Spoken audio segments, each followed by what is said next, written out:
What is going on, Arkansas Razorback fans, SEC fans everywhere? Welcome to another video from the Pig Trail Network. I am, of course, Tyzilla83, and I really do appreciate you spending your time with me. We got a little bit to talk about.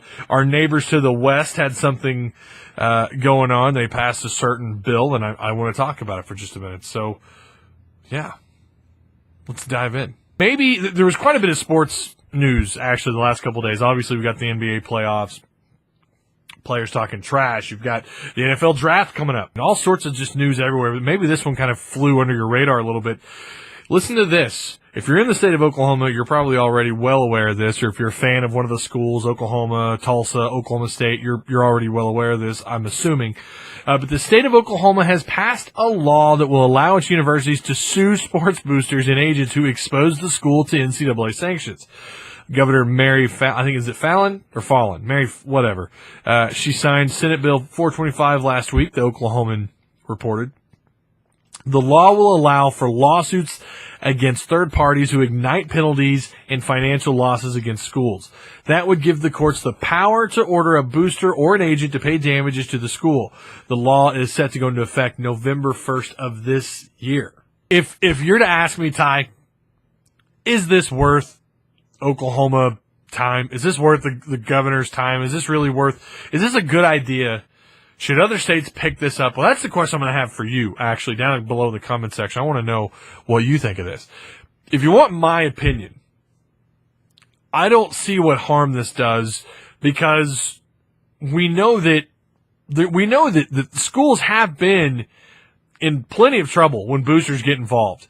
And we know that there's been situations where clearly it was the booster. The booster acted alone, gave a player some money out of his pocket, or there's been circumstances where they offer the kid a job and they pay him even though he doesn't show up for the job. That's happened plenty of times all across college football.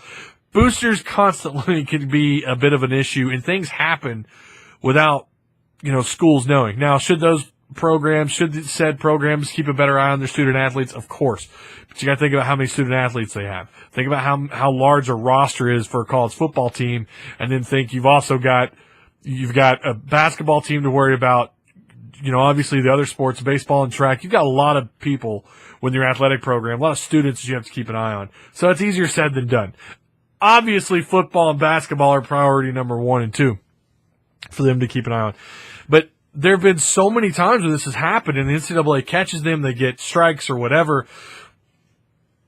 Some would even say that this is a worthless rule because the NCAA, they don't do anything to begin with. And don't get me wrong, that certainly seems to be the case. Like, the NCAA would just prefer to sit on their hands than to actually, do their job, take action. It certainly seems to be the case. And so when you look at it from that standpoint, it's like, well, what are they really protecting over there in Oklahoma? But I'm for this as long as there's a proper investigation done and the school's found completely innocent and a third party is costing them whatever, wins, scholarships.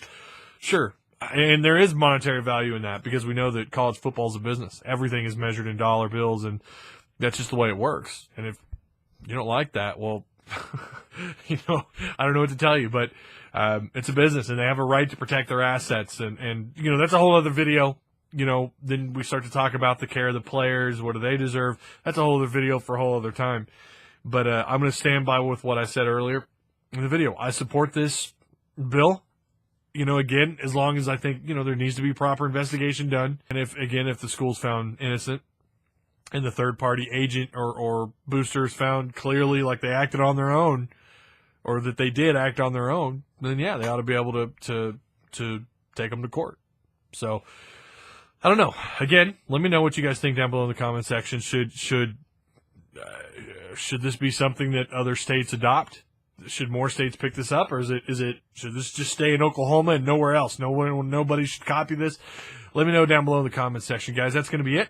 I appreciate you sticking through to the end.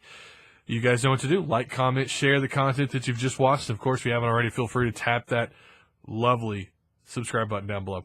Till next video.